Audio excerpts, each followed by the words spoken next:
Grand Touring Motorsports started as a social group of car enthusiasts, but we've expanded into all sorts of motorsports disciplines, and we want to share our stories with you. Years of racing, wrenching, and motorsports experience brings together a top-notch collection of knowledge and information through our podcast, Break Fix. After drag racing his vintage convertible around Palm Springs, a retired NASA test pilot loses his license. Forced to take public transportation, he meets Caroline and learns to navigate love and life again. Does he, though? Where did you get that dribble from? IMDb?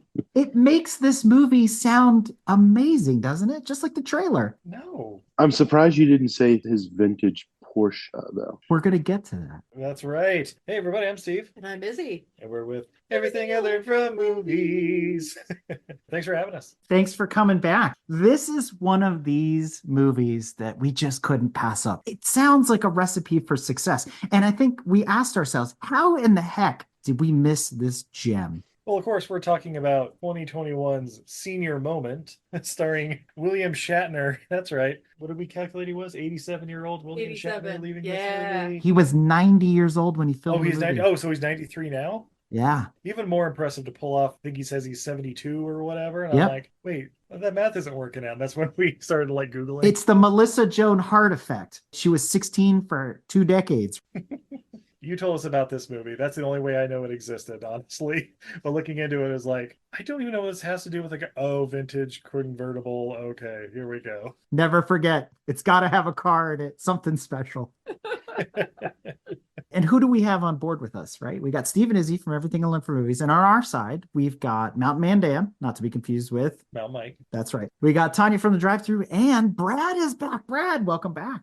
Thank you. We are talking about what is this epic William Shatner flick? Senior Moment from 2021, fresh out of the COVID. Yeah. From director Giorgio Serafini. 16. Oh, I'm glad you asked. 39 episodes of Orgoglio, 25 of Gente de Mare, 2011 movie starring Wesley Snipes called Game of Death. No, not the Bruce Lee one. Oh my. A 2014 movie starring Kung Lee and Dolph Lundgren called Puncture Wounds, 200 Degrees, Flashburn, Pegasus: Pony with a Broken Wing, The Tracker. The Tracker? Apparently it's a 2019 movie starring Lundgren. Not Tracker. I didn't look into it. Maybe it's about an alien bounty hunter coming to Chicago. Not the Adrian Paul vehicle. That's right.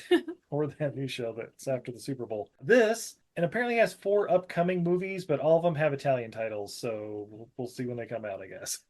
So what I got from that is none of these things are quite like the others, meaning the people in the movie that have a relationship to either William Shatner or Star Trek or both. So right out of left field. Yeah, I was disappointed too. I was expecting Dolph Lundgren in the lead role. Can you It would have been imagine? a slightly different movie. He plays a pretty good old guy, but yeah, it would be more like on the Liam Neeson front than on the Shatner front. Less comedy and more killing. I enjoy the comedic stylings of William Shatner. We're going to make references to some of his other shows that he's been on as we talk about this movie. But Stephen Izzy, who stars alongside of William Shatner in this movie? Oh, not a star in the sky, but they're all in this movie. Everyone is in this. Yeah, we have Jean Smart as Carolyn, aka love interest. We have Sir Christopher Lloyd as Sal Spinelli. When did Christopher Lloyd, who did I say he was looking like? You nailed it too.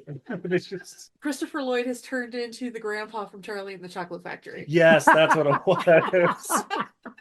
Let's make sure we get his character's name right. Did you catch the full name of Sal? Sal Spinelli? He is Giuseppe Salvatore. Spinelli. Oh, he should have been in the Lamborghini movie we did. 100%. Also, we have Isai Morales. Do you know where Isai Morales, he's most notable for a lot of things, but in the sci-fi world, if we're relating this to Shatner, do you know what he starred in?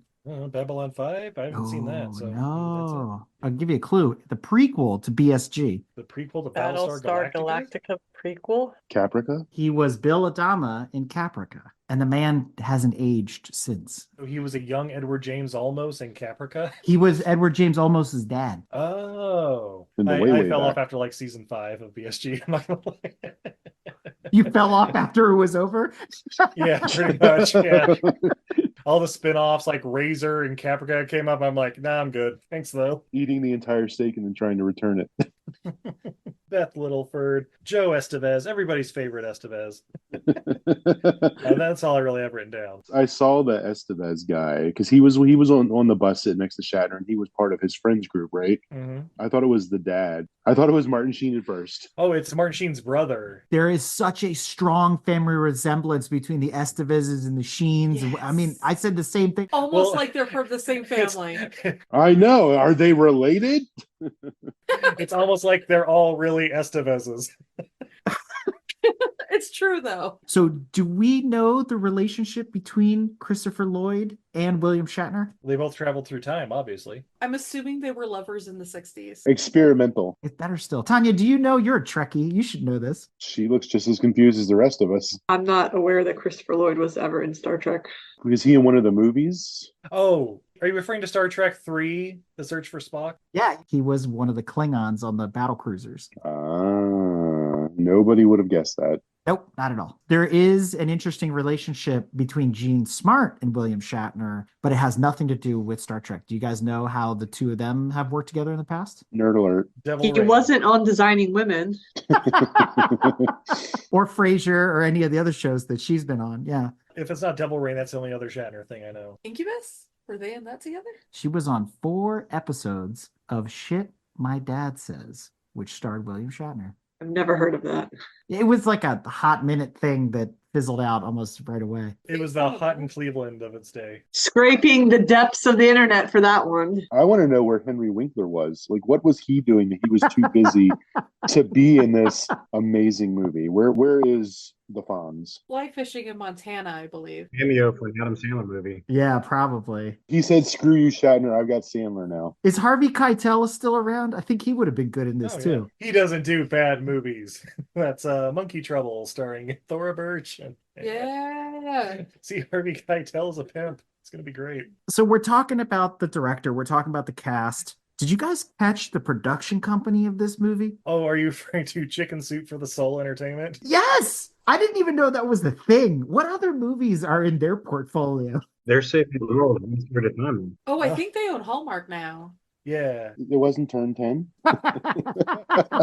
No, it was not, but we'll get to that too. And we're going to go through this movie. That's the unfortunate part. It's one of those movies where the trailer gives you the whole movie in that 3 minutes. You begin to wonder why you're watching the movie as it's unfolding. And it's unfortunate because careful editing in the trailer really draws you in to what it could be and the potential that it could have. I will say I thought this movie was going to be a lot different than it turned out to be. And obviously we'll decompose it we'll dissect it as we go along here.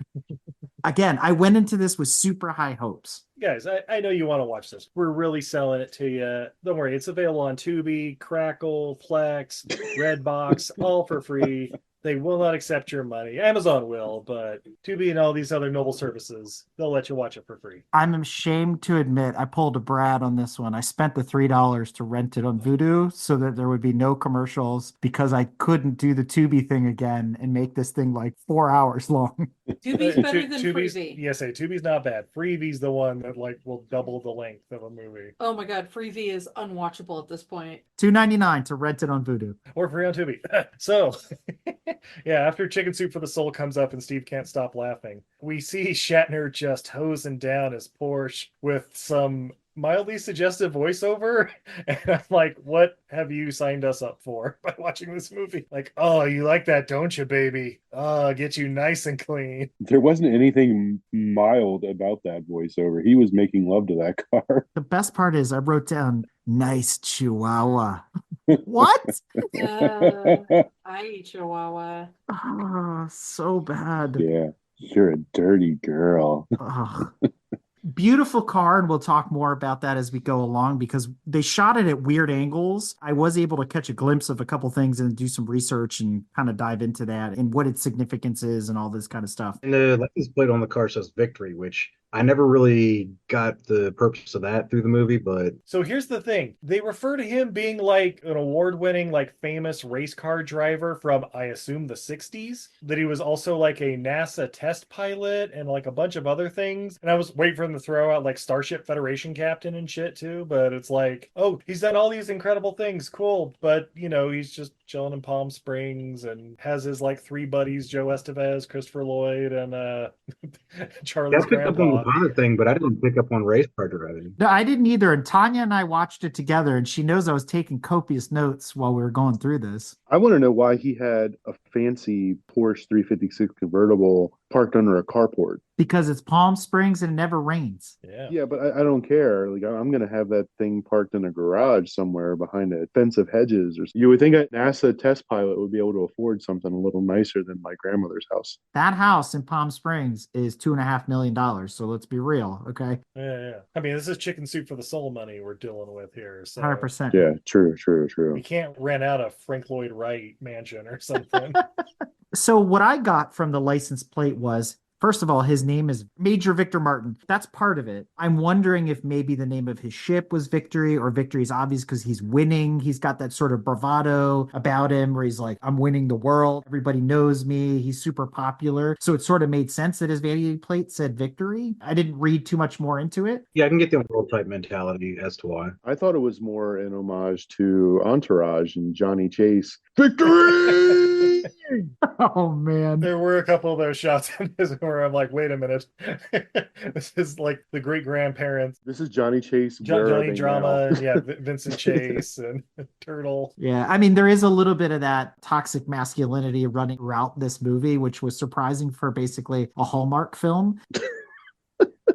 I related that Victory vanity plate back to his personality. He's winning. Everything is winning, which is actually ironic considering the plot of the movie, as thin as it is. He's losing every time he turns around. His world's sort of falling apart. Yeah. Izzy, this is where you psychoanalyze this stuff, right? Does this film deserve that?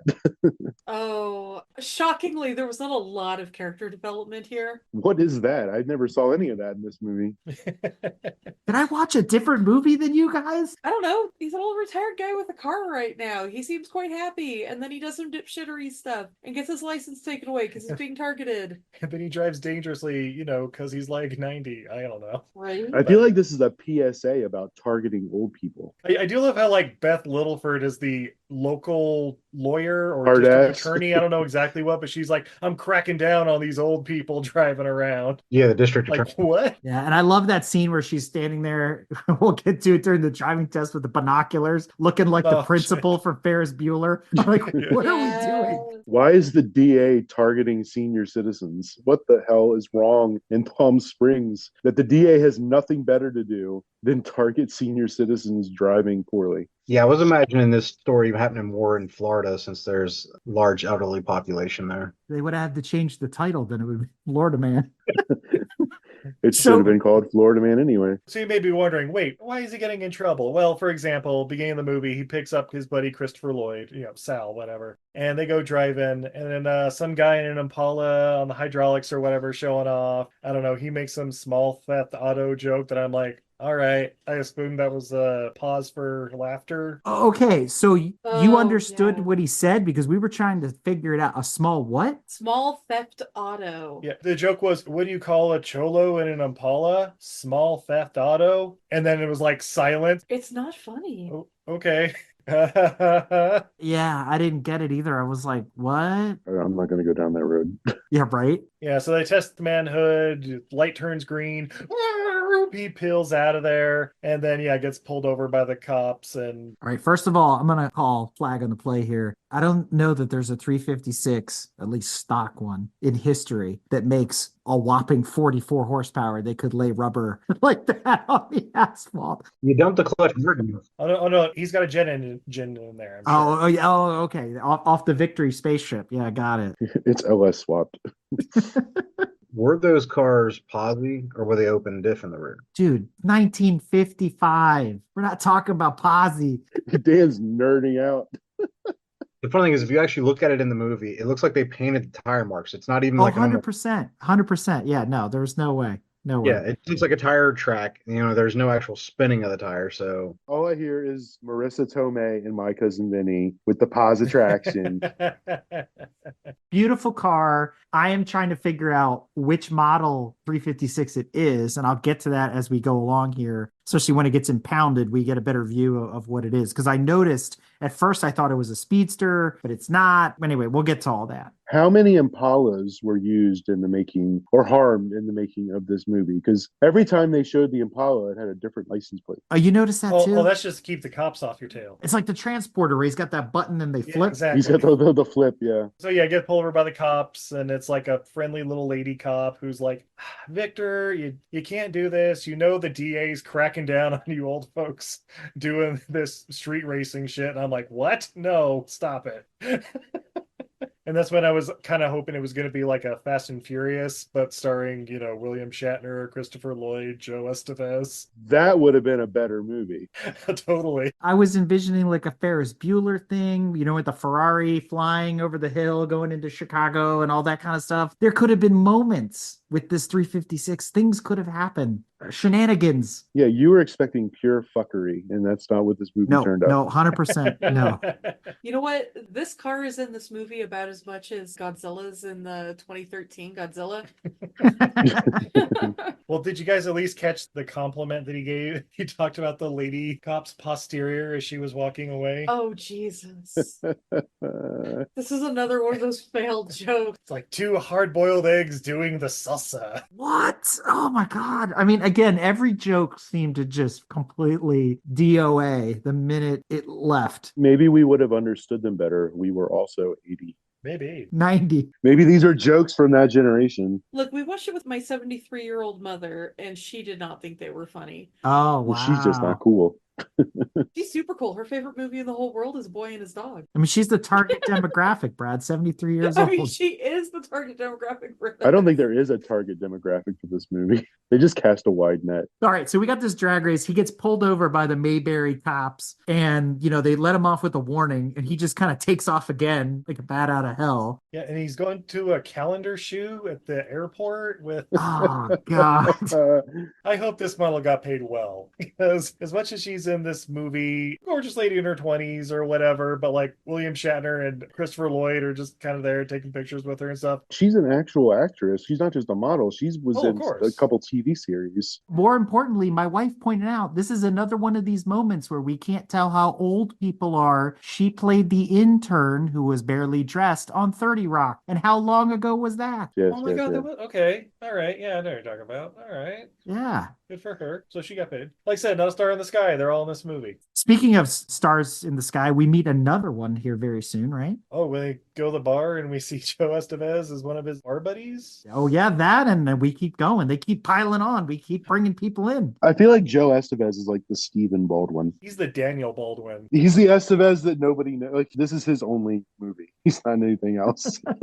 Oh, Brad, you might want to look up Joe Estevez's IMDb. He has been in like I really don't want to. 500 movies. 500? Oh, Is he the absolutely. Kevin Bacon of the Estevez family? He's more like the Serving coffee does was it not Full count as Moon being in a Pictures? movie. He's in like Yeah, half of them. yeah. Yeah, he pops in everywhere. It doesn't count if he's cast by his father. No. Full Moon. First off, Martin Sheen is his brother, not his father. Oh god, that makes it even worse. He's Emilio's dad. Uncle. That's what it is. yeah. Uncle. He's the Yeah, drunk 'cause uncle. Emilio and Charlie. Charlie. are Carlos brothers. Estevez They're as brothers. President Rathcock. This is going to spiral into a debate about are the Sheens or the Estevezes? Like, Oh, they're all Estevez. They're all Estevezes. Look, so yeah. every Sheen is an Estevez, but not every Estevez is a Sheen. Michael Sheen is an Estevez? Yes. The guy from Good Omens? Yes. the guy from Tron? Yes. Yeah, exactly. Okay, because I have in a box, I put a box around it. Who is the captain? Do you remember the guy playing the piano in the bar? And I looked, and I'm like, is that the captain from like Captain and Tennille? Is it the captain from The Love Boat? I don't know. I looked on IMDb, he's uncredited. So who is this guy? He kind of looked like Fred Willard, but I know it wasn't him, but it was someone like him. So I was like, oh, maybe he's in one of those Christopher Guest movies, and I just don't know their name. But There was a moment where we went back to the bar for like no reason. And again, the captain's playing on his Casio keyboard. So the captain is dead. From Captain and Tennille? Daryl Dragon died in 2019. His name was Daryl Dragon? You Yes. didn't know that? Captain Dragon? Captain Dragon. Really? So that was I the did not guy know in the that. movie? No, the movie was made in 20 something else, right? He died in 1984 or something. It was his ghost. Cocaine. Well, it had to have been filmed in like 2019 because one of the other characters, the guy that was on the Rascal, the old guy that lost his Cadillac, he died in 2020 as well. That guy has a credit. His name is like Ted Wallace in IMDb, but the captain at the bar doesn't have a credit? I don't get it. How rude is it that he's playing piano? He's uncredited. The captain at the bar had his name removed from this movie. He thinks his career is going places and he doesn't need this bringing him down. Please respect his privacy. His name was Sidney Sweeney. Oh, God. All right. Hey, what the hell happens? Oh, that's right. He invites the model to like meet up at the bar or whatever too, and she shows up, and I'm like, get the fuck out of here. No way. Okay, so that bar, and then like the owner of the bar or whatever is like, I want to dedicate this next bit to a huge blah blah blah blah. Basically, I was so scared Shatner was about to do one of his spoken word musical numbers when he was called up to stage. This movie could have been Shatner's version of My Name is Bruce. Little tidbits from everything he's ever done. Could you imagine him standing up there doing the Anchorman flaming flute and singing Rocket Man? I mean, come on, dude. That would have been I'm a awesome. space cowboy. Bet you weren't ready for that. But that doesn't happen. He just kind of goes up and says, hey, thanks, great to be here. I love this bar. Woo! And then sits back down. I'm like, boo! We want Rocket Man. Rocket Man. Rocket Man. It reminded me of I'm Commander Shepard, and this is my favorite store on the Citadel. I know exactly what you're talking about. Oh, that's some video game nerd right there. Woo, it's deep. Yeah, so we cut to night again. He's driving home. Oh, look, it's the guy in the Impala again. I don't know, calls him a dipshit. And I'm like, well, that's uncalled for.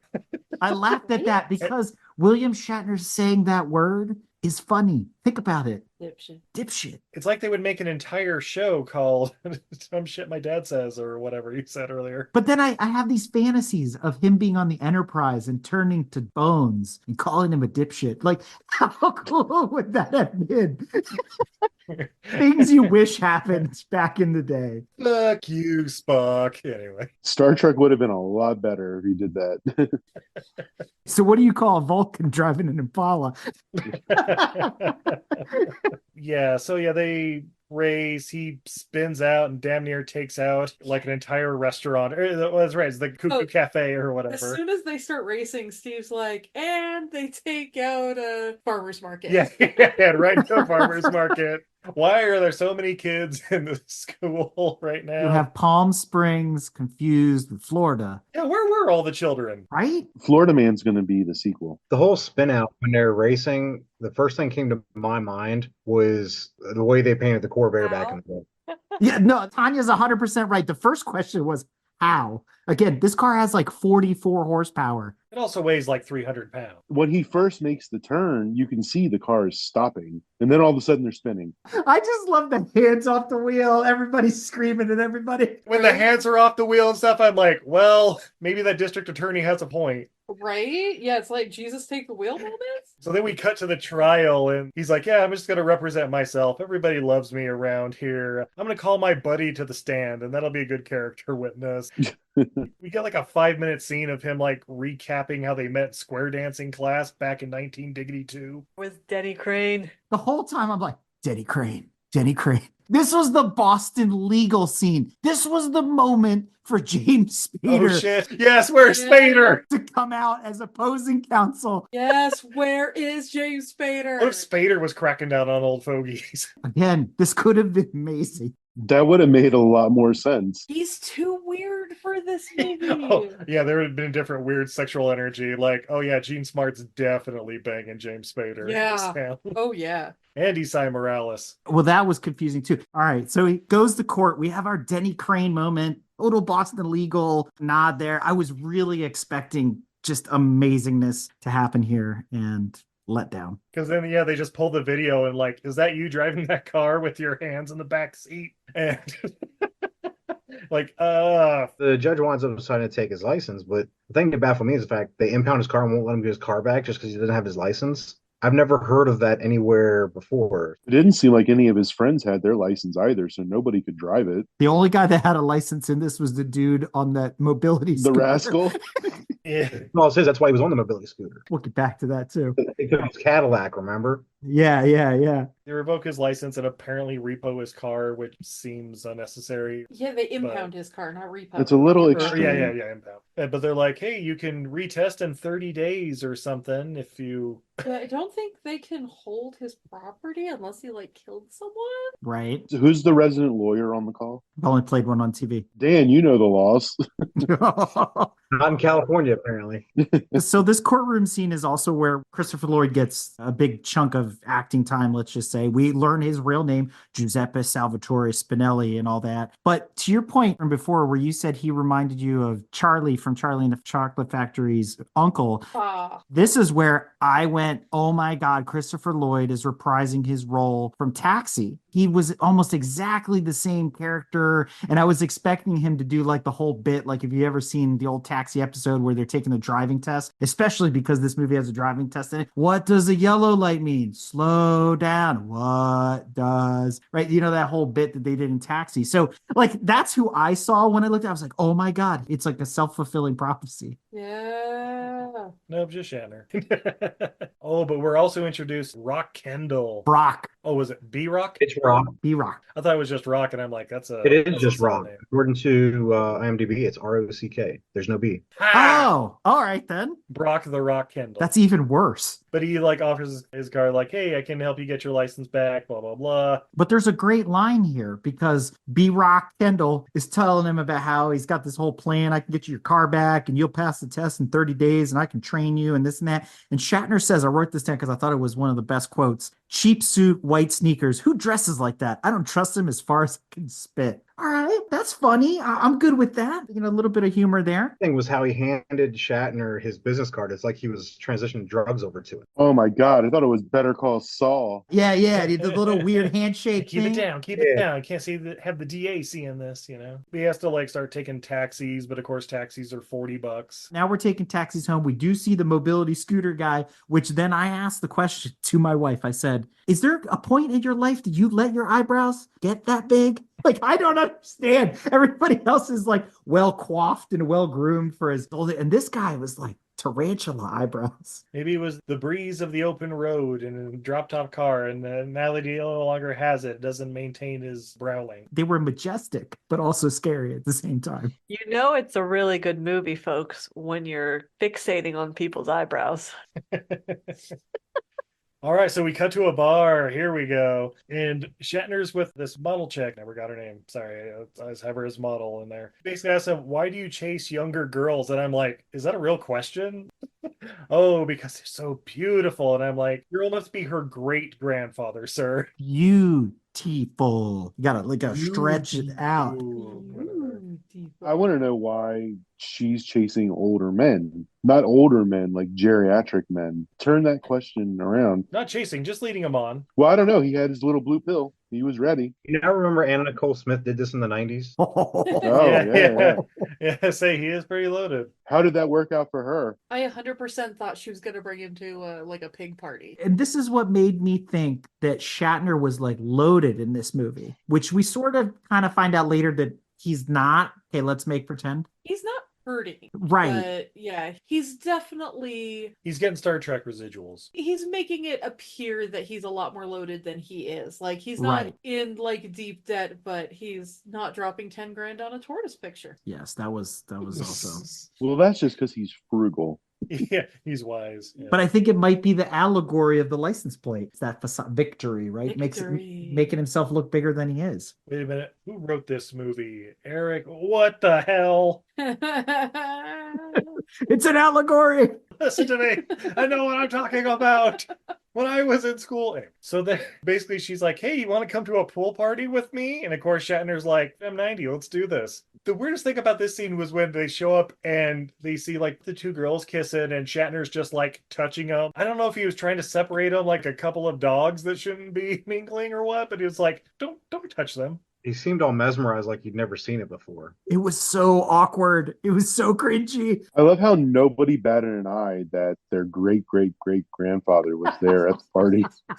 To be fair, it was a pool party in Palm Springs. You all bring this up like it's something I should know. I don't know anything about Palm Springs. Palm Springs is where old people go when they're You go to old die? to be anywhere else. It's the West Coast, Florida. Here's the thing with this scene. To Brad's point, he's the only octogenarian at the pool party. I expected to see the Estevezes, Christopher Lloyd, Robert Duvall. I mean, you got to bring them all out for this pool party because to your point, it's Palm Springs. But then it turns into Cocoon. Remember the pool scene in Cocoon? Yeah. Yeah. That'd have been an interesting twist, I'm not gonna lie. Aliens. But instead, it cuts to the next morning and he's taking his driving test. Yes. Yes. To where Oh my he God. kills absolutely everything on the track. Yeah, murder. What happened with him in the model? This is a whole part of the plot that nobody knows. Oh, I'm sorry. They dove into the pool and then time jump. Yes. No, I know. Yada yada yada. And then he never Do- called her again. Do we see her again? No, No. because he never called her again. She went back to her home planet, just like Bucci. What a jackass. Oh my God, the driving test. That was a good scene. I laughed at that. I love that part where when he hits the first thing and he's driving that Camry, which is beat to hell and back. He's like, car handles like a goddamn tank. And then he hits the next thing. Oh, sun was in my eyes and shit like that. And I'm like, you know what? You're convincing me. Maybe you don't need your license. Right? I love the part where he's like, "Do you think I killed him?" The woman, I don't know. Definitely the little kid. Yeah. It was so good. That scene was so good. That was well done. And then here's the best part about it. You expect after he like runs over everything and then it shows him like getting up, getting out of the car or whatever. And you expect like the instructor or whatever would be like, I'm sorry, you don't pass. You'll have to come back and blah, blah, blah. There's no scene of that. It's basically just the driving test, him sucking at it. And then it's him walking to the grocery store or whatever. And I'm like, so I'm assuming he didn't fail. No, he went up to the counter and the guy handed in the piece of paper and then he was sad. Because he failed the written test and the driving test. That's right. That's right. There was the scene where they Oh, were that's- like, "Oh, little Joey, That's right. Okay. you got the best score of the day." And Yeah, then- the only perfect score. Okay, they had to him, his regular face, I guess, looked like sad face because it looked like he was just staring at the paper. And then it cuts to him walking to the grocery store. And I'm like, so did he fail the written too? Like, does he really not know how to drive? The rules were different 70 years ago when he learned. That's true. They had buggy whips too. Back in the time before 8-tracks. in the before full time. Yeah, so he goes to the grocery store, puts his head in the freezer, and like gets caught doing it. Like, what are you doing? Like, just grabbing a beer. I'm like, not in that ice cream thing, you're not. Well, wasn't that our first glimpse of Jean Smart? Okay, that was It her? is, Okay, yes. okay. No, That wasn't the first. not our first glimpse because we saw her go into her cafe Yeah, and painting she or was whatever. there when he went spinning out of control. That was his first glimpse. Well, even before then, they did a little side segment. But when he was on his way to get the photography done with the Porsche, she's there with her friend that's the artist doing the painting. That was the first time you see her, I believe. And when they originally said your license is revoked, You're a and he said, menace. "Well, what am I supposed to do?" And he said, "They said take the bus." He's like, "I don't take the bus." We got a little glimpse of her on the bus. And she was also at the scene of the crime. Chronologically, that is all correct. What I meant by glimpses, Shatner gets his first glimpse of her. This is the first time they're their together. first interaction. Yes. I'll buy that. Good recovery. But no, he sees someone like driving his car when he's walking back home. Like, wait, what the hell? This is, So then he like hops on the bus, sits down next to Gene Smart, and yeah, his bag tears, and so she's like, "That's okay. I got one of the cloth ones here. I always bring extras." But then she starts judging his honey buns. I don't care what you say, honey buns are great. Honey buns are literally like prison money. They're fantastic. Wait, what? No, they trade them in prison. Like Oh. apparently, like honey buns are worth more than I cigarettes. thought you were saying prison money was fantastic. That's what I thought you were. She speaks like an authority. No, honey buns are so fantastic. Honey that- buns and cigarettes. I feel like we need to unpack this. Also, I I think have honey never buns been is to- also prison code. Hey, honey buns. That's my nickname. What's delightful about this particular scene is that the writers felt that Jean Smart, what she needed to do was just read the ingredients off the Little Debbie box. It's like, wow, that's some writing Yeah. right there. I mean, that is like Oscar award-winning. Potassium benzoate. That still sounds Delicious. delicious. Jean Smart is so much better than this movie. Jean Yeah. Smart's not the problem with this movie, 100%. She is not the problem with this movie. Her character may have. No, she as an actress is not the problem. No, not at all. She is not responsible for the writing. She did the best with what she was given. Little Debbie was responsible for the writing. Her reading of it, I took that as a fact because earlier when it shows her in her little cafe or whatever, it seems like she does a lot of natural ingredients. And that's why when the one customer asked for something and her daughter was saying, she was like, well, all out of the ingredients. She's like, so we can't make them. But that's how I took that. And that's why she was kind of judging it. Well, she's a baker. She's judging prepackaged baked goods. Snooty. And here's a bit of real life irony, a little bit of trivia, just mildly amusing. She's in charge of the Cuckoo Cafe. She's a baker. She's making fun of the honey buns. Come try mine, blah, blah, blah. I'm starting to salivate after she's reading about, monosodium glutamate and all this other stuff that's in these things. In real life, Jean Smart is a diabetic. Lifelong. So I thought it was sort of ironic that she's playing this character. Called acting. Yes! Ding! It's an allegory! Anyway, a little bit of trivia there. So Shatner drinks a bit, and then he has this nightmare of like him and his buddies riding scooters and just wrecking the DMV, and I'm like, yeah, we've all been there. That's my favorite part of the whole movie. Yeah, exactly. If they were like a roaming scooter gang or whatever and doing crimes at government agencies. I thought it was bumper cars and rascals. Yeah, I didn't realize it was in the DMV because I thought it was like in an old folks home or something. Wait, you didn't realize it was the DMV? I didn't realize that. Oh my gosh, that's why it was funny. You didn't notice that? No, That was the funniest part of the whole movie. You just thought it was a bunch of chairs in a white-walled facility. It was the wood paneling that reminded me of the auxiliary trailers we had in our high school. Like it was just bringing back flashbacks. Just You didn't notice they only accepted checks? money orders. MoneyGram. Goddamn DMV. DMV, the post office, whatever. All the seating there at the post office. Yeah. I love the post office tie-in. This is the point when my wife turns to me and says, "Is there a plot to this movie?" No. I thought she would have said, "Can we turn this off?" We're maybe like 20 minutes into the movie at this point. Yeah, we're like a third of the way through the movie. Here's what kills me. Everything is presented as little vignettes, right? It's just sort of stitched together. It doesn't have a flow or a rhythm. And that's where I think she was like, what's the plot here? Because it's the little dream sequence. It's the scooter sequence. They're on the, and then I know movies are cut up like that, but this one was exceptionally short and there was no tie back. Everything felt a little rushed. Even the court scene was like, and move on. Eric, I feel like you're asking for like a Lord of the Rings 4.5 hour director's cut to tie all these different plots together. Maybe he needs to search for the director's cut of this movie and No. then come to the second opinion. What if Ian McKellen was working at the DMV and was like, "You shall not pass"? That would have been amazing. Where's Patrick Stewart? Oh, I don't think him and Shatner talk to each other. They're like David Lee Roth and Sammy Hagar. Yeah. Ever since that Generations movie, no more. They don't talk Yeah, to like one we're another. done now.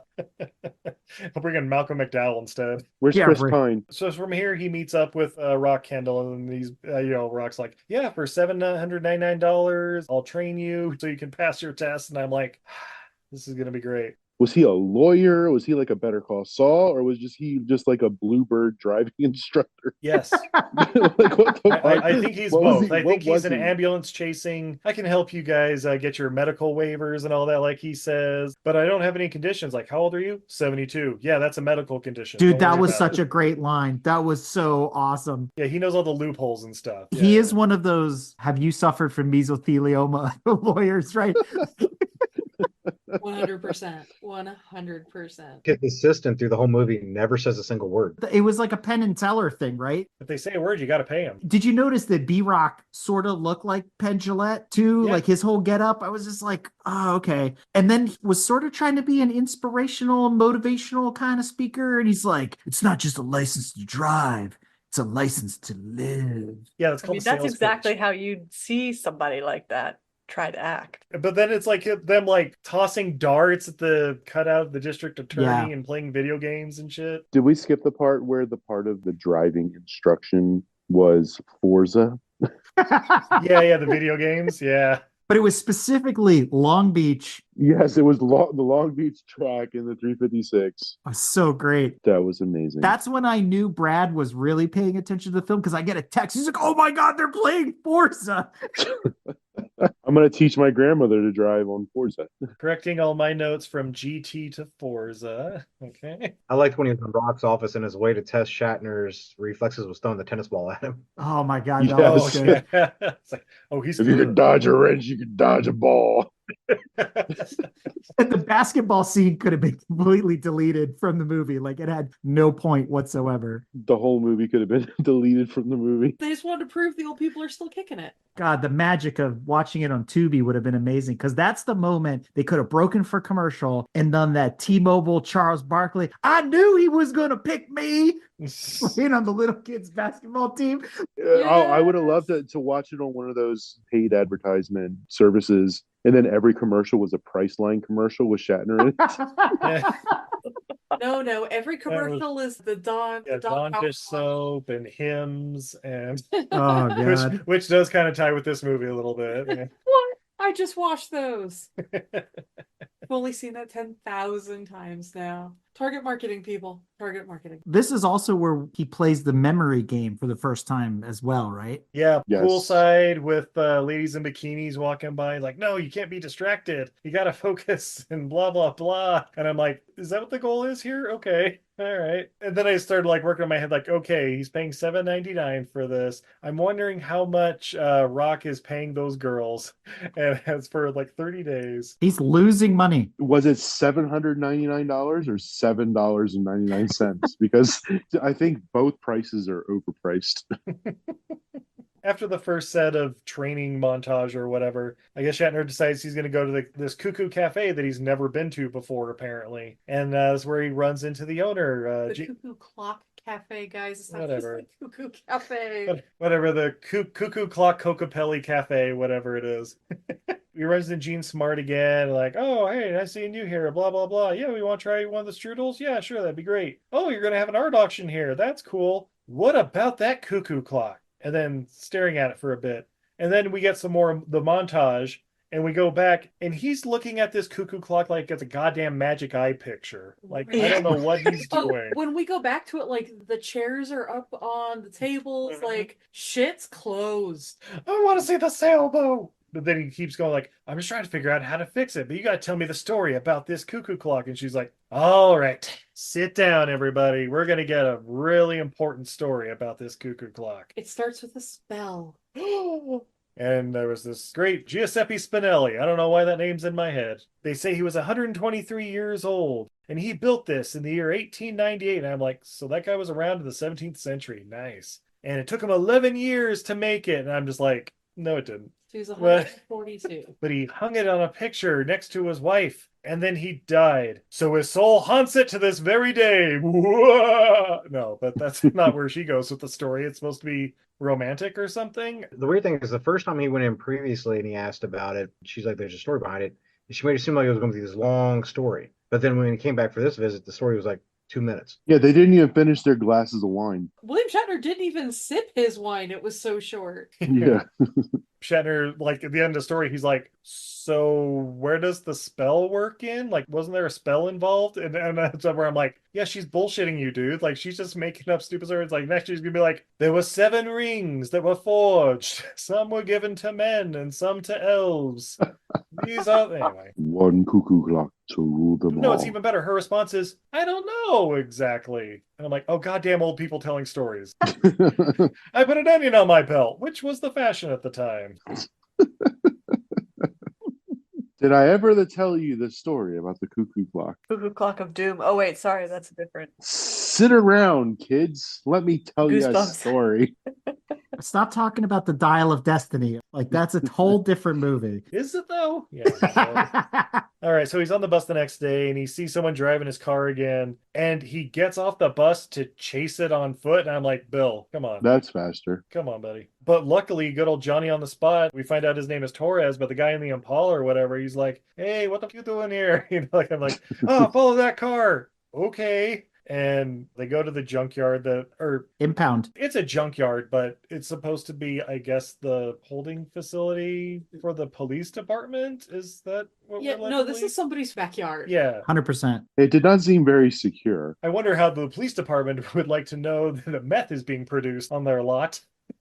So yeah, he gets caught like snooping around, and then he calls the guy a fucker, and I'm like, again, you're the one trespassing, dude. Whatever. So then him and his buddy Spinelli, they go to fix that cuckoo clock, and we get a montage of them awkwardly moving pieces and pulling on chains, and obviously having no idea what the hell they're doing and never putting two pieces together. And I'm just like, runtime, runtime, runtime. Gotta make it 88 minutes, you know? Yeah. Meanwhile, Jesus. back at the ranch. Wouldn't you know it, they somehow put it together. So they fix the clock. Everybody hugs when it starts working, whatever. And then we get Gene Smart and the girl Sonia they work with, like, but what about the spell?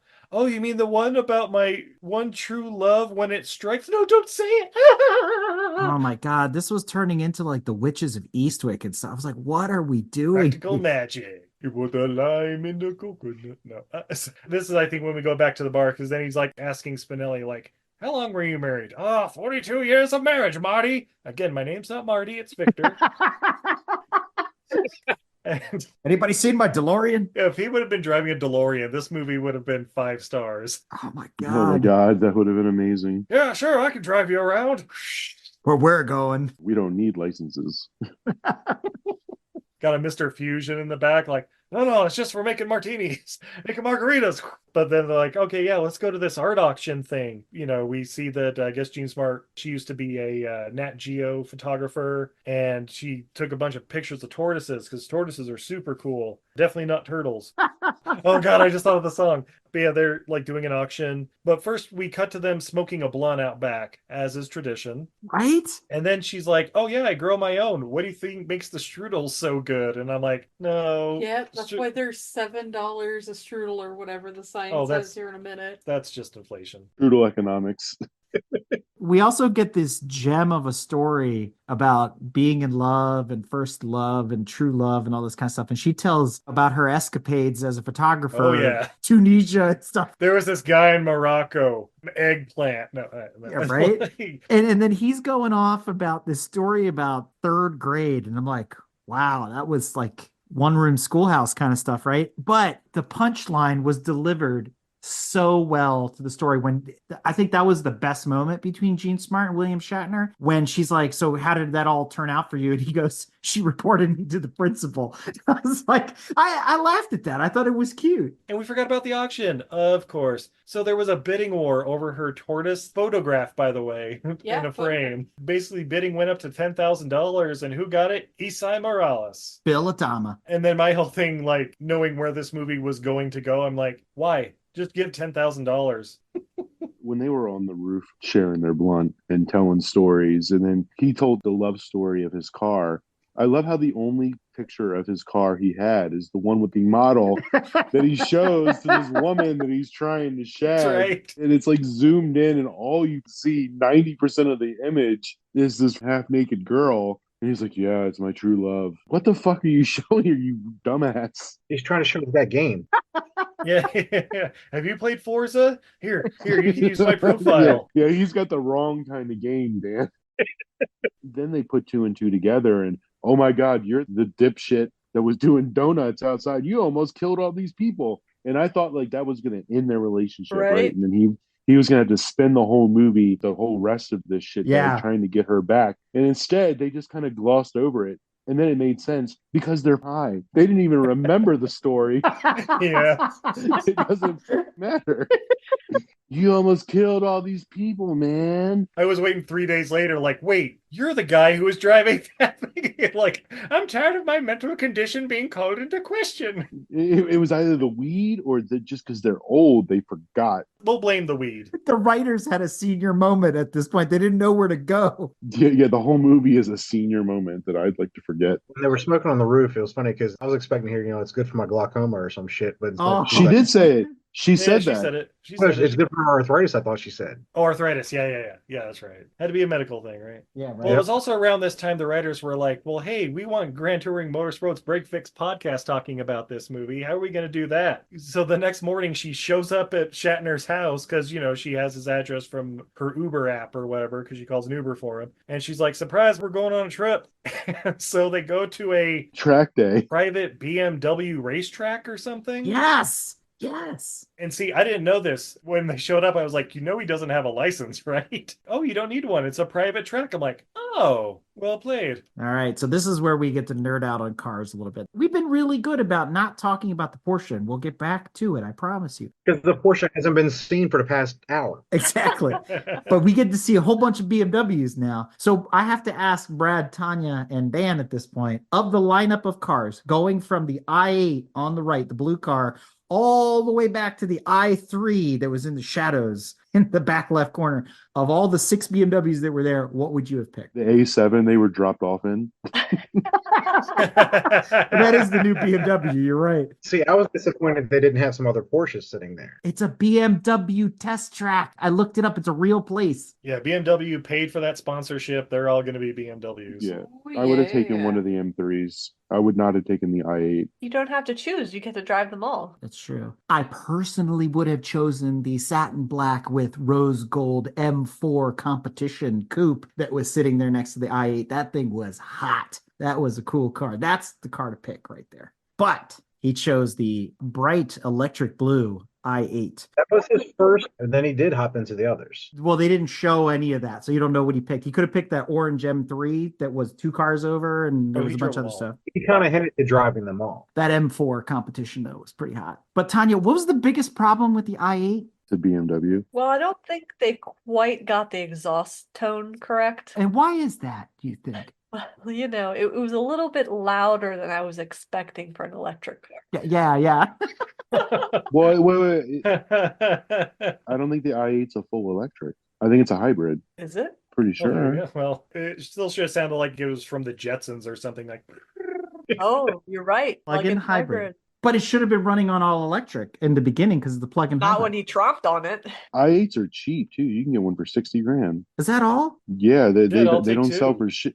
They were like $300,000 when they first came out. You can get a used 2017 from Car Gurus for 63,495, 42,000 miles, or you can get a brand new. Just kidding. There's no brand new one. No, they stopped making it like when they stopped making the NSX. It's been like 5 years. No, there still is a new one. There's no price on it. That expensive, they don't list If the you price. have to ask, it just says market value, like it's a goddamn lobster or something. More than you can afford, pal. i8. Anyway, for the speed that they were going in this thing, it should have been like whisper quiet. Yes, I took issue. They should not have reached the gas motor mode. Exactly. So it should have sounded like a golf cart up until that point, but whatever, hey, good for him. So is this because of B-Rock's training and Forza and everything else that he can now drive on the BMW test track? Because we saw what happened when he was behind the wheel of the Camry. Yeah, I guess when he's focused and not trying. I was kind of expecting the guy in the Impala to like pull up alongside of him, like, hey, fancy meeting you here. What it is he wants to drive this car. Yeah. He doesn't want to drive the shitty Camry. He doesn't want to drive with somebody else in the car. He wants this car and he wants to impress this girl. He's motivated Focused. by love.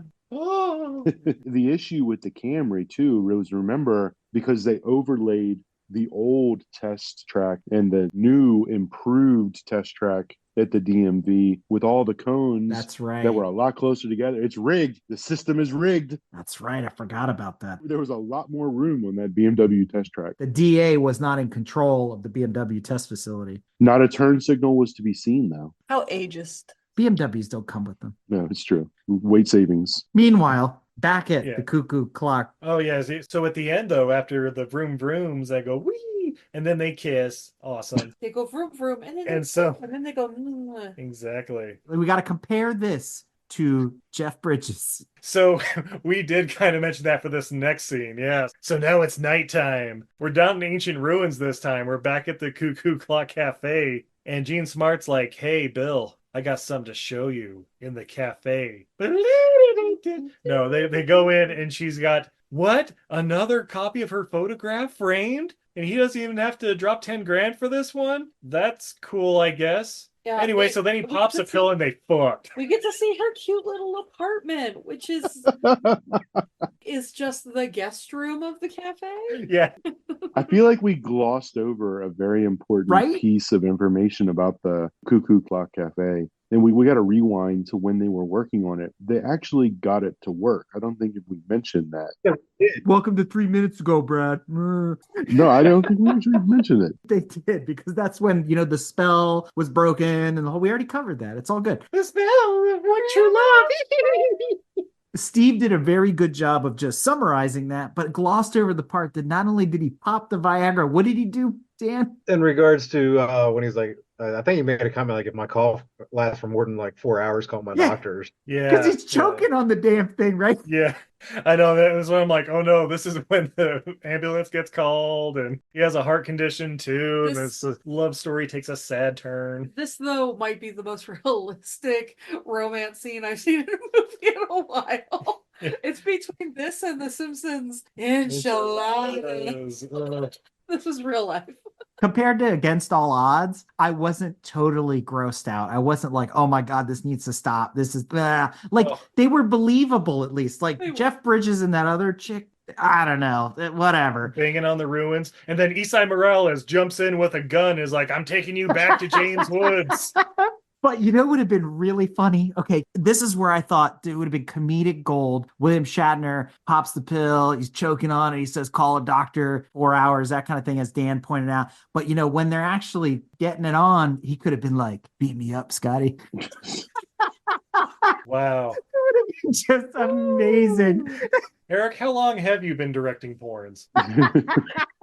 I thought he would have said, victory! Extract 3, The Wrath of Ra. Denny Crane. And Christopher Lloyd was in it too. Anyway, so then we cut to the next morning, and of course the pill's still working. So he's like, "Hey, maybe one more round. Open the cafe a little later." And then that random guy is like really pissed because the cafe's closed. Oh, we've all been there. He's got to get his marijuana strudel. Got to get my donuts for the weekend. This place isn't open on time. Nobody wants to work anymore. Boomer. So but then she's like, hey, so I kind of need some more publicity for the tortoises. And I'm like, that was so bad. I'm like, girl, what? I'm like, two things. One, he does have the post-nut clarity. So, I mean, maybe he's willing to like help out. And I'm like, but two, it's like, didn't you just get 10 grand unexpectedly from Isai Morales the other night? I think they need more money. There was other stuff for sale too, but that's the only thing they showed. She's got to sell that cuckoo clock. I thought that was going to be a thing. Again, this is where I draw the parallels to Against All Odds. She used Jeff Bridges in the same way that she's using William Shatner right now. I was like, okay, I can see where this is going. And that's when the ex-husband James Woods shows up and is like, I found you.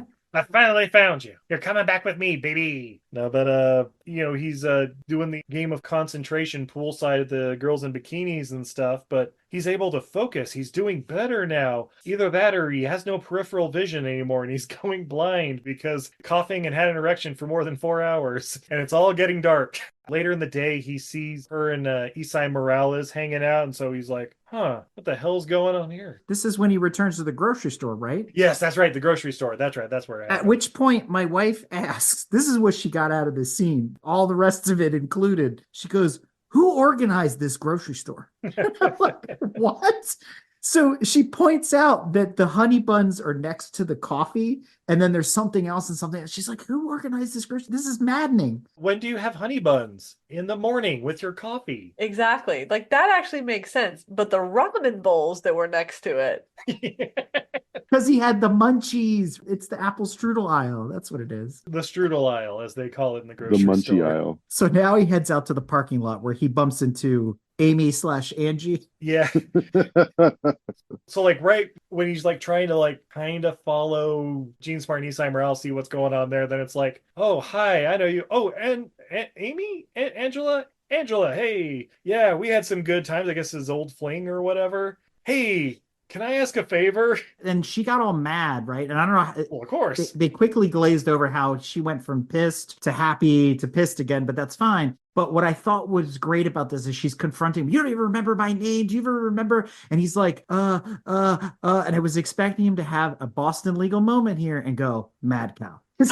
That was the answer to everything on Boston Legal when he couldn't get his way out of it. Oh, I have mad cow. Moments, opportunities lost in this He film. essentially said that because he said like he wasn't doing well, and then she took it as like he had some major health issues. So Mad cow. he indirectly said mad cow. Yeah, so he guilts her basically into giving him a ride or whatever, and like, hey, just follow that red Jeep. Because that's not weird at all. Yeah, but then she like pulls up alongside it, and he just like drops that seat down to hide. She's like, hey, that's your buddy Isai Morales. That's who you want to talk to, right? Hi, hello. Isai Morales even like rolls down his window and stuff. Is like, hi, do I know you? What's this about? She's like, come on, get up, get up. And you know, he won't. He's cowering or whatever. That's my girlfriend. Cut to him left on the side of the road as she peels out. I was kind of expecting the cops to pull her over down the street, how fast she was out of there. Right?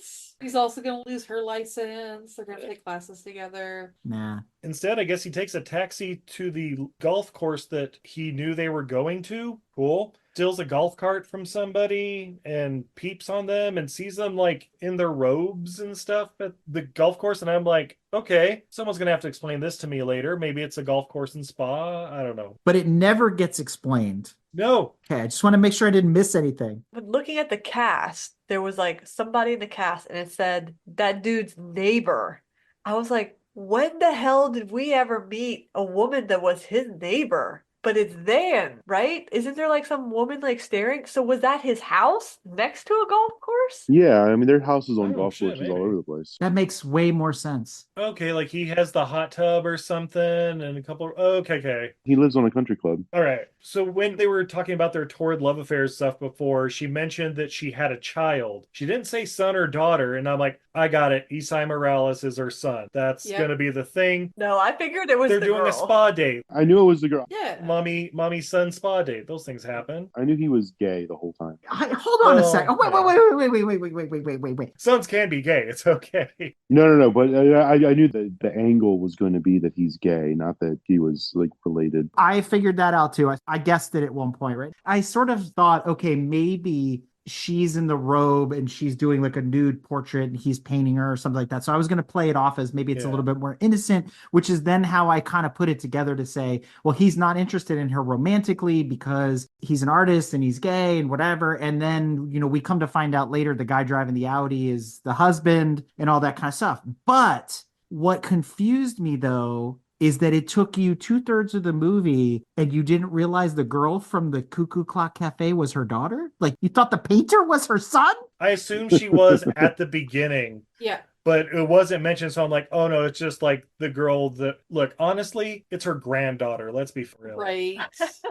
That girl is 19 to 22. Jean Smart's in her early 80s. That's her granddaughter. Jean Smart supposedly had her when she was like 19. In Venezuela, back before it was communist or something. It was Egypt. It was It was Egypt. Egypt? Okay, I don't know. Yeah. It was Egypt back in the reign of Ramses IV.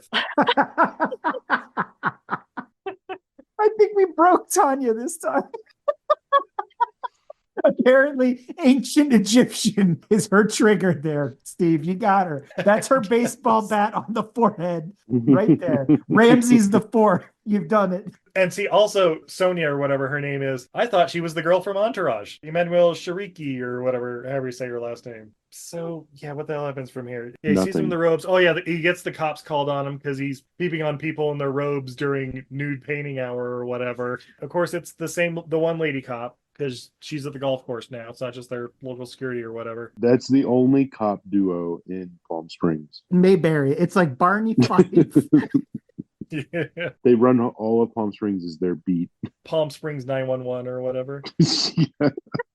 But he's like, yeah, just looking for my ball. Idlewild 3, like, you're lucky this time as they pull up like an Idlewild 3 ball. And I'm like, wait, did he know that? Did he? Oh no, the look on his face is like, oh god, I pulled He's it like, off. holy shit.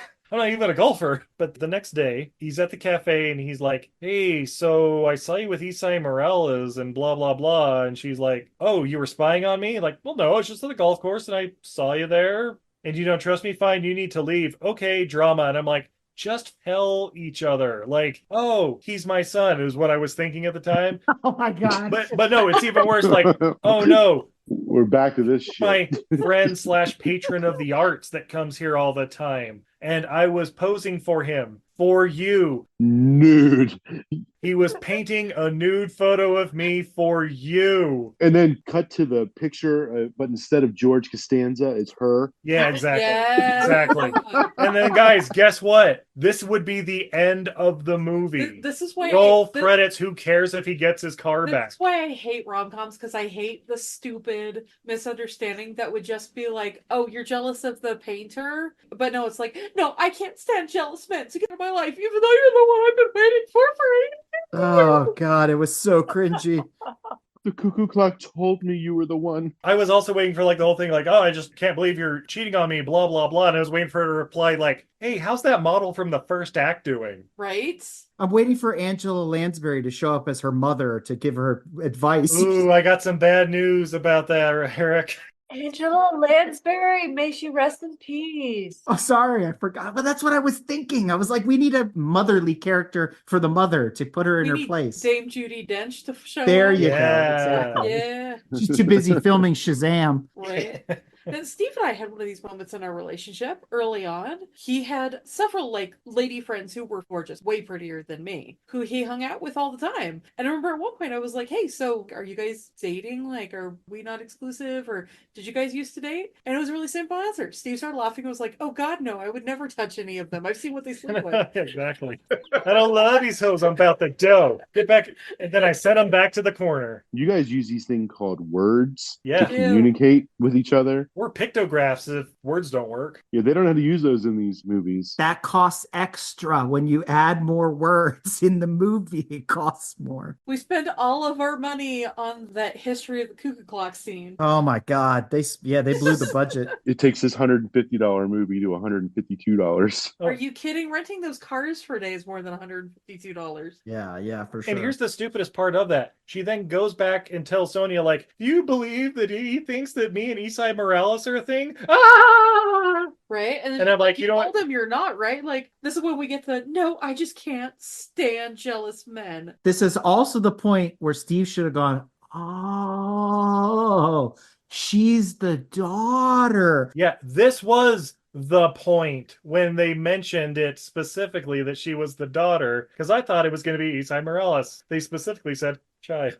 Plot twist. And she was like, Mom, what are you doing? Because she was sitting there on the floor drunk. We've all been there. She calls everybody mom. She said something coy about like only one drink out of this bottle or something like that. It was like, okay. But prior to that, the thing I'm surprised that Steve didn't pick up on was the fact that earlier in the movie, they were talking and she was like, regarding the cuckoo clock. And she was like, well, what about, what grandma said about it or whatever? Exactly. There were so many like little things. What about what grandma used to say? You mean what I used to say, being your grandmother? I didn't have a child when I was 68. She could have been Bill Adama's daughter. I mean, yes, I can see where you would get that confused for sure. So what happens to her? Oh yeah, so Vic and his buddy Tortoise now, because they're buddies now, the guy in the Impala, they go to the junkyard because he says, fuck it, I'm gonna break in and steal my car, I guess. I wrote down a note. He's walking down the road and Torres walks up to him, right? Because isn't he carrying groceries again or something like that? And he Yeah. wants to give him a ride. I wrote down, is he eating a push pop? He was drinking it. Is that what he was doing? There's that like scene, you see it in a lot of like older films, a guy's walking down the road, with an ice cream or a beer or something, and he's just kind of slowly doing whatever. And he's doing the same thing, but I'm like, is that a push pop? Like, is that a Flintstones push probably. pop? It looked like he was drinking it because it kind of goes back to earlier in the movie when he had his groceries and his ice cream melted. This is the deep plot that is in this movie. So yes, he gets picked up by Torres. Also, is Torres following him now? I'm wondering, he's a little stalkery, right? Yeah, a little bit. But... Palm Springs is not very big, apparently. And the guy's unemployed, so boom. Yes.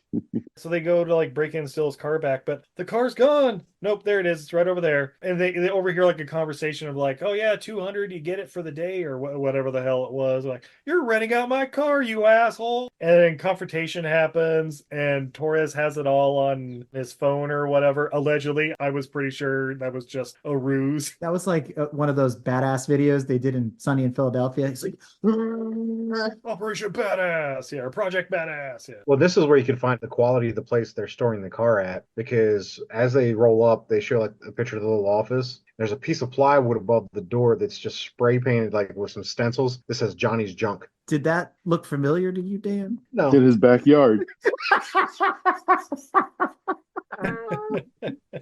Nice. But so yeah, Shatner starts having a heart attack, and I'm like, okay, he's pretending. So then they'll like casually get the keys, take the car, drive off, and then he's like, hey, worked like a charm. Nope, he was really having a heart attack, but that's exactly what happened. As they drive off, they end up getting like a police escort from Lady Cop. We're like, no, the guy's having a heart attack. I'm going to mention again 44 horsepower. Okay. Like this is a high speed pursuit. And then they're yelling at each other. He's gonna take him to the hospital. And then they get the police escort. It's like the slowest police chase ever. Did you notice the second police car come out of nowhere instantly on their tails? Yeah. Well, when you're only going 44 miles an hour, I mean, come on. It's not hard to catch this They were called from 2 counties over and caught up. Yeah, so then he goes to the hospital, and a couple days later, whatever, he's at the bar, and Spinelli's like, hey, how was it? Like, I don't know, near-death experience. I don't want to be like Ted, the guy on the scooter. Okay. I want to be with Carolyn. Oh, okay, cool. Then just go talk to her. That's all you need to do, guys. Instead, he's like, hey, can you help me change awkwardly for the next 3 or 4 minutes? Change out of these hospital clothes and into pants? I expected to see William Shatner butt cheeks. Yeah. I was gripping the sides of the chair. You want to see the captain's log. Don't you lie to me. I was not ready for that. I'm like, I'm going to be emotionally just scorned for the rest of my life. You were hoping to prove like, oh, that's why this thing's rated R. I know now. Little William Shatner in there. Looks like he had a little work in there done. But yeah, basically, after the awkward changing or whatever, they then show up at like Spinelli's arts and crafts class at the retirement home. And guys, the greatest song ever written starts playing. Because it's like, it's a tortoise, not a turtle. A tortoise is on land and a turtle in the water. And the best part of that is my wife goes, that's a Perry Grip song. I'm like, oh no. Oh no. She has the greatest hits album. My kids listen to that stuff. Yeah, so then we go down to the fundraising tortoise rally that has brought all the dozen of people in town. The news are there and like, yeah, sorry, I think it's going to be turned out a little later once, I don't know, the old folks are done with their soup. Yeah, not quite the turnout they were looking for, but honk honk, who is it? It's a goddamn golf cart with a paper mache turtle shell. Well, Bob, it's not just a golf cart. It's a posse of golf carts. Oh, it is all of the golf course. And the rascals, right? Exactly. But did you see some of those golf carts? There was a hot rod, like ZZ Top golf cart. That thing was cool. And if this were in Florida, it'd be those Grizzlies or whatever with the giant wheels and be a snapping turtle. But... Tortoise. But yeah, so they pull up and they're like, oh my god, that's so amazing. Quick, get it on film. The mildest of winds come by and launch that bitch into space. I mean, it's made of paper mache. Izzy, you make crafts. How light is paper mache? Paper mache is quite light, but not a 8-foot turtle disappearing into space. While we were watching this, I was like, oh, this thing just landed on like I-90 and killed 7 truck drivers. What I wanted the next scene to be is like, yeah, it flies off or whatever. Everybody's like, oh my god, blah, blah, blah. I wanted to go to the junkyard and the guy they just stole the car from is like, and it lands on him. Oh no, it's opportunity lost again. Right. I thought we were on the same wavelength. The thing gets rocketed up into the air as Izzy's saying, and they're doing the whole, oh my god, it's this chivalry thing, and suddenly she's romanced by him yet again, and blah blah blah, this kind of stuff. And as he pulls up, or pulls away actually, because she's busy with the news, he kind of drives off in the golf cart. What would have been awesome is if it had descended from the stratosphere, burning up on re-entry, and then crashed into the ground in a smoldering pile behind them. Like, that would have been epic. I feel like you're picturing this as a Mel Brooks movie. 100%. They didn't have the budget for the fire. By the way, where's Mel Brooks? He should be in this movie. Right. Yeah, where's Mel Brooks? He should be the guy on the scooter. You guys, what should have happened was when he's taking his final driving test, he's pulling out onto the main road, and the turtle crashes behind him as he pulls out. The instructor's like, congratulations, the first perfect driving test I've ever given. Steps out, boom, flaming tortoise shell. It should have been used just like in Stuntman, where the plane just keeps nose diving. Oh, yeah. Turtle shell just shows up continuously. Mario Kart. Bouncing around the whole place. They look up, it's flying by. He leaves while she's talking to reporters or whatever, and he's like watching the news later that night, and like the only clip is like the thing flying off and him screaming, "Oh shit!" That was a good scene, though. But That was a good and then he goes scene. like for his morning walk or whatever, and there's this guy I just have as dude because every word out of his mouth is dude. He's like, "Dude, that was cool yesterday, dude. Yeah, thanks, dude. Hey, 500,000 hits, dude. Is Don't that a forget good his thing?" name, dude, the dog. Oh yeah, the dog, little dude. Did you know the dog's actual name is Prince Joff? Goff. Well, of course. Jeff. Prince Geoff. Anyway, moving on. So now it's the big day of his retest. He has 0 fatalities as far as we see. And this is where, yeah, like the district attorney's like watching him with binoculars. Because she just hangs out at the DMV. Yeah. That's how it is in that family. How bad is your life? And all of his bar buddies are there too, like hiding under the one tree so they can be in the shade for more than 15 minutes. And they're all like cheering him on, like, yeah, good job, blah, blah, blah. Oh, that's right. He goes on to the actual roads and he like slams on the brakes. The instructor is like, what the hell? What's going on? Like, and he gets out and he gets a tortoise out of the street. And I'm like, so the instructor didn't see that? Okay, cool, whatever. I don't know. But he saved the tortoise and took it back out to some sand 10 feet away from the road. I have to give William Shatner some credit because I picked up turtles that size and they're not very light. So I'll give him some credit for picking that heavy thing up. Right? Yeah. It was made of paper mache. Yeah. And then he flew off into space like little Gamera, just friend to all children. But and so that reminds him, oh, that's right, I want to be with Carolyn. So he goes to the cafe. Yeah, he's there. She introduces Sonia as her daughter. Isai Morales shows up. They like kiss or whatever. And he's like, oh, all right, I'm no match for Isai Morales, obviously. He's like Right. 50 years my junior. Her son. Yeah, that's what I thought. That's why I like the kissing thing here in the last thing. I'm like, well, at this point, I'd already figured out, okay, so Sonia's the one child that she had and spoke of or whatever. Like, then who is Isai Morales? Is he just some painter dude that hangs out with? Yeah, that makes sense too. Why didn't she just say that? I don't know, because then we'd have the last 30 minutes of this movie. But yeah, then we meet Isai Morales' husband, Brian. Oh, hi, nice to meet you. And then, yeah, she mentioned something about doing a painting. And I'm like, a nude painting? When's that coming out? Is that going to be at the next auction? After they finally explain it a little bit, not much, but just enough. And they're like, oh, I'm sorry. And they kiss. And then everyone in the cafe applauds because they have nothing better to do in their life. Roll credits. Nope, there's more, guys. Because then we go to Vic's house. Carolyn's visiting, and Tortoise is there too, like helping like fix the car, right? Because he's got the Porsche back, everybody. He passed his test and all that. And then he basically hands Tortoise the keys, like, hey, you want to do the honors? Take it for a test drive. Make me an offer. I've found my new baby. And then kisses Carolyn. So fake. Lies. You Li- have both. Don't give up the car. Yeah, right. Joke's on you, Torres. It's a kit car. It's not a real Porsche. I can't believe I didn't realize that when I was fixing it. So that's an interesting point you bring up there, Brad. And I'm glad we're finally at this because the ending scene has a lot to do with the 356. And I was convinced it didn't say Speedster on the side. It was a Super 1600 on the back. The lights were definitely 55, like all this kind of stuff. I was really trying to place the car. And there was a couple shots of the interior that didn't look right. They just looked out of period for like a 55, 356. And Tanya said, she goes, it says something with a C on the side, right? And I'm like, oh, it must be like some custom, like a Beck or something like that, or replica. It's really a Beetle, you know, or whatever. Turns out it's a real 356. I got confirmation that there's an owner, it's a borrowed car, this whole kind of thing. There was a PCA decal on the rear grill and all that kind of stuff. So it turns out it's actually a very special 356, 55 356 Continental. And so they did this limited run, Porsche did, where they kind of mimicked the Lincoln Continental idea, super luxurious,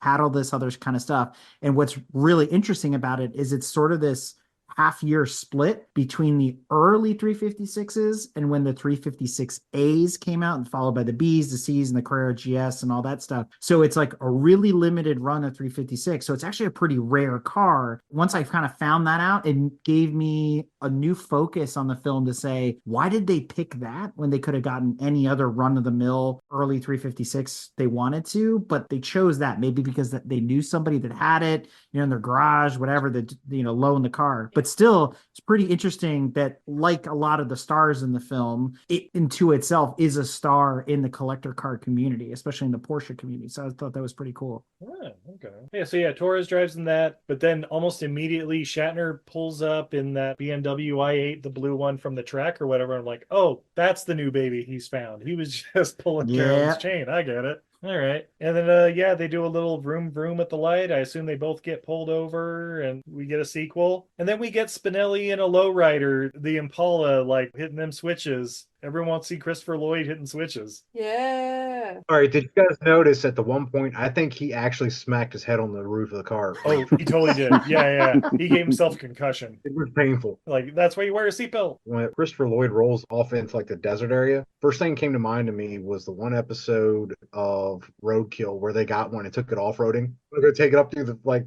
Yeah, I could see where you're going. Yeah.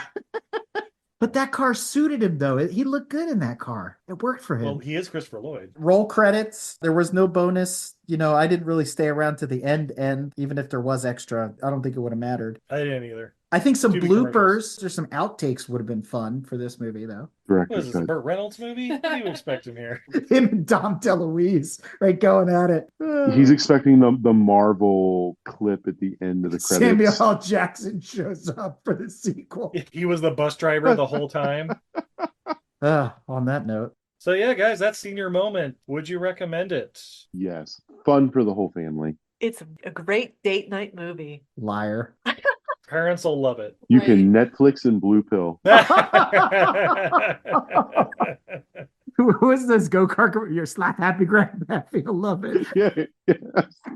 Oh my God. So is that recommendations all around then? Mountain Dan? I'm middle of the road on this one. It wasn't as bad as I thought it was going to be.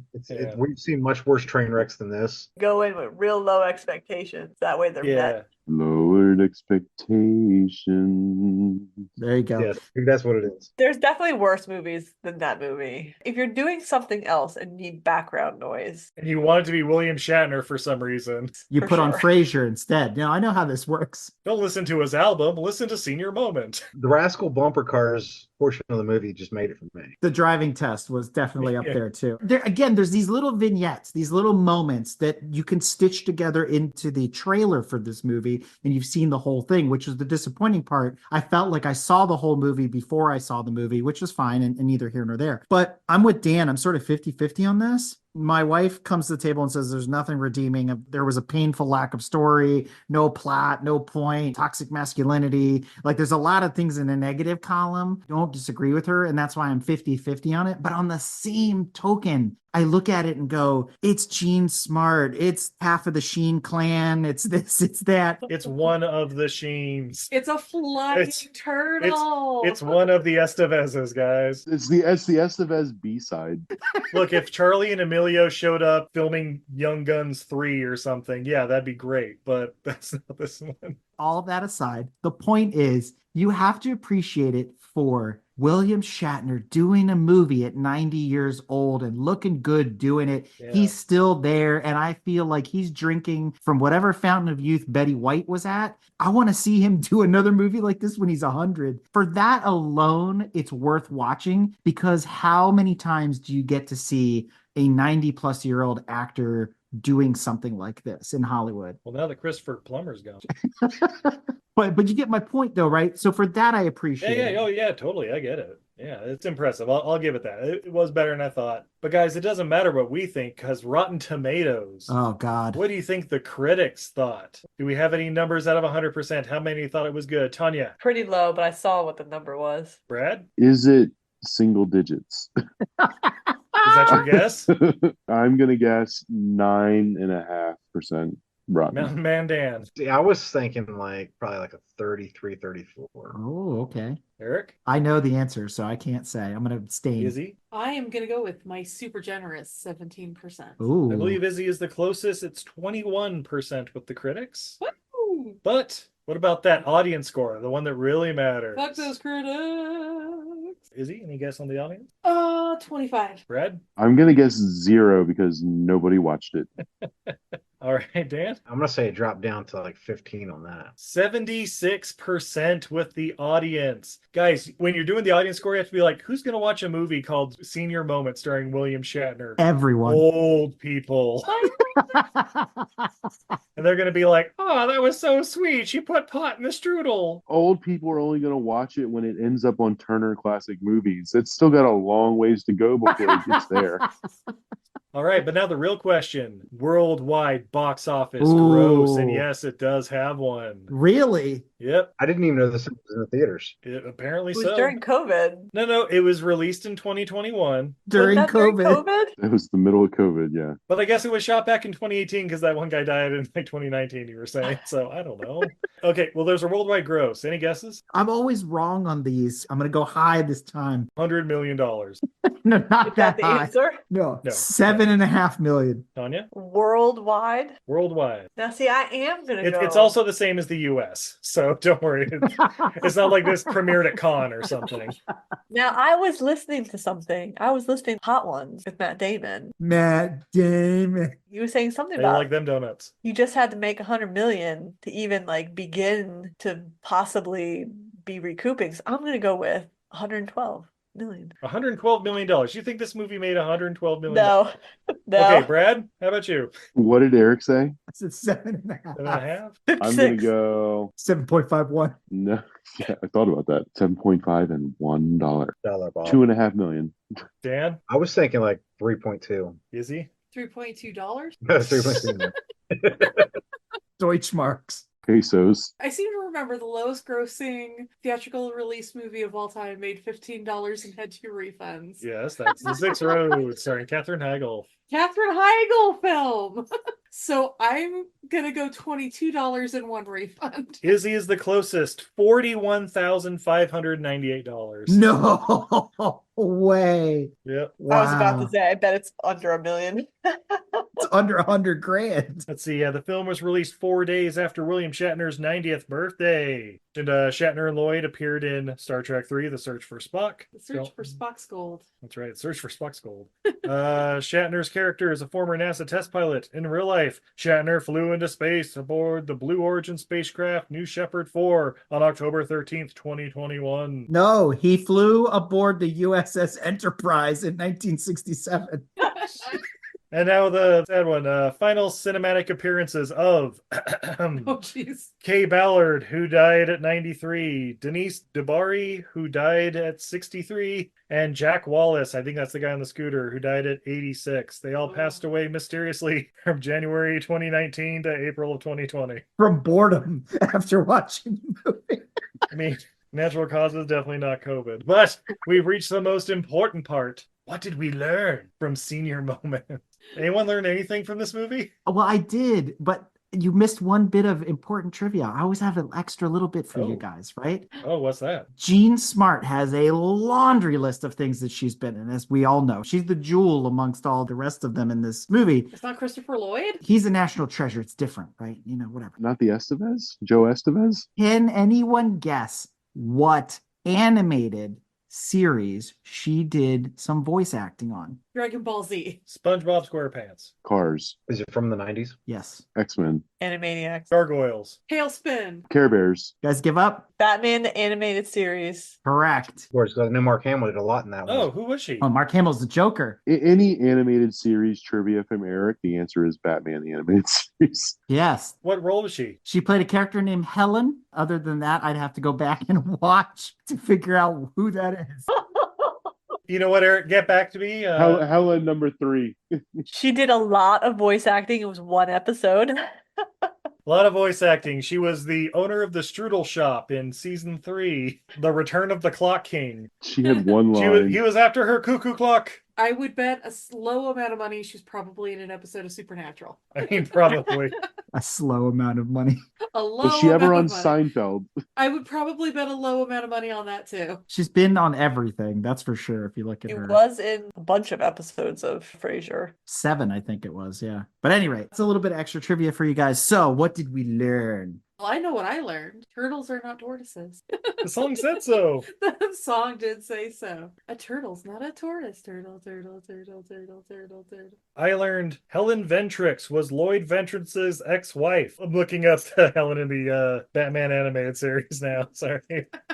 You've got him down a Batman animated series rabbit hole, y'all. She was the mother of the girl that had the invisible friend Mojo. Yes. You guys remember that Yes, episode? I do remember Okay. that. Yeah, Yep. so she was the mom. Oh in yeah, that. I totally remember. See No that. Evil. It's the name of the episode. Spoiler alert, Supernatural ripped that episode off too. Sure did.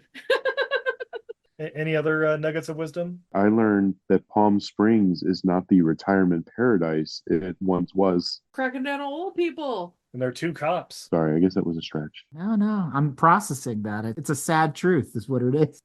I will not be retiring in Palm Springs. As a result of watching that movie and then doing this episode, I learned that the i8 is a plug-in hybrid. Learned 90% of romantic comedies can be solved in the middle of the second act by just saying it. I'm trying to think of ones where that's not the case, and it's the one where Tom Hanks is the villain. You've Got Mail, You've Got Mail? where he's like gaslighting the shit out of Meg Ryan for 2 hours of that movie. Hanks Like, is the okay, yeah, I villain. get it. He's just a fucking villain. Holy shit. But still, if one of them would just be like, hey, I'm the rival. Oh, so we can still bang though, right? Undoubtedly, I think Anya took the most useful knowledge from this, but watching this movie, the one thing I learned is I want to get a bunch of friends together, go get some Rascals and do some bumper cars on Rascals. I am with you on that. Oh my God. Let's go to Walmart and we got this. You and I have joked about this before, but that's you and me in the way distant future, my man. The post office, the DMV, the old folks home. If it's a private track, you don't even need a license. Anything's a private track when you have a rascal. Yeah.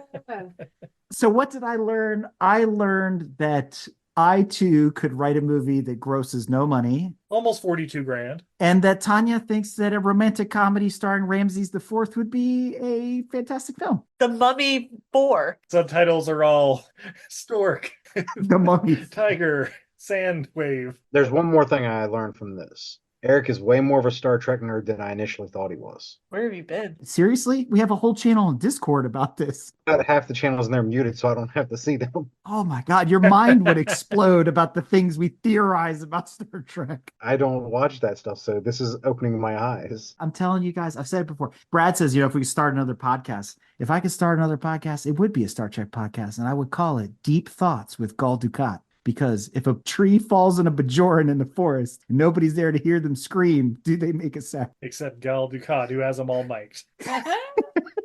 Steve's favorite character. Gul Dukat is a badass. Pretty much. Dan's like, I just heard words. I don't know what you said, but there were words. They weren't English. He was speaking Klingon. They were Cardassian. That was toddler gibberish. Anyway, guys, thanks so much for, joining us, or we're joining you. I'm not sure what's going on here exactly, but thanks for watching this silly movie with us. Wait, do you guys also have a podcast? We do. We have several of them now. So our headliner is the Break Fix podcast, now part of the Motoring Podcast Network, where you can find other shows like Evening with the Legend, The Motoring Historian, The Ferrari Marketplace, and a couple others that you might be interested in. So check out motoringpodcast.net for an index of all the things that we're into these days as we continue to grow our platform. And we can be found on social media at Grand Touring Motorsports, GRAN, no D, Touring Motorsports, or at Motoring Podcast Network. Eric, might I recommend the also Motor Boatering podcast? Next season, Steve. And where can we find you guys? Oh, babe, are you on social media? I am. You can find me everywhere at Untidy Venus, like a goddess who's bad at housekeeping on all the social medias. I do occasionally jump on. Steve, where can we find you? Oh, you can find us everywhere on all the major podcatchers and everything I learned from movies, or hit us up directly on Twitter, Facebook, Patreon, and Bluesky at EILF Movies. That's everything I learned from movies.